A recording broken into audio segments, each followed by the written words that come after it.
gum can be super quiet. So like you can chew gum in church unless you're snapping your gum. Or in classroom, Mr. Madsen called me up on the carpet when I was in 7th grade and yelled at me like, oh, I forgot this. You got yelled at by Madsen. I did, because I snapped my gum. After he had told me, very graciously told me once not to. And then just because it becomes a habit, a dirty, rotten habit that you don't How do do you that. snap them? How do you snap gum? Show him how you do it. I know, it might be too fresh though. Yeah. It's kind of like the start to blowing a bubble. I gotta chew this for a while longer, yeah. Kind of like starting a bubble, so you gotta chew your... I don't remember. Kind of like a click, You gotta like right? smooth it against the roof of your mouth. And I know this because my mother taught me how to do it. So she's the one who got me called on the carpet for the very first time ever, because she's the one who taught me how to snap gum. Life lessons with Betty. Yes, exactly. My Holton taught us all those things. Joe, what are you doing? It looks very mysterious, like there's an incantation going on or something. No, this really brings out the flaws. The imperfections. He's seeking imperfections before we prime. Dad. All right.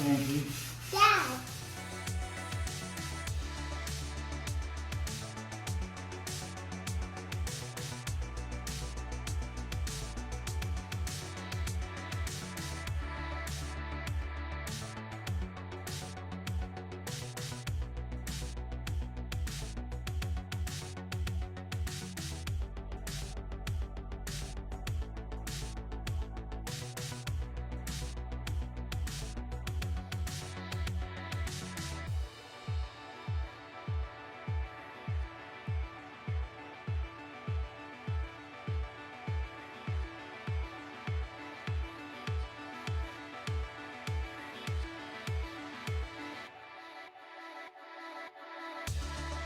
What about, are you excited that we're gonna have an elevator in this building soon?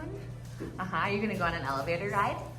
Oh yeah, can you say, Spring Grove is awesome? Spring Grove is awesome. And now can you say, I am awesome? I am awesome. And then, do you know what our special word is around here? No. It's called uplifting.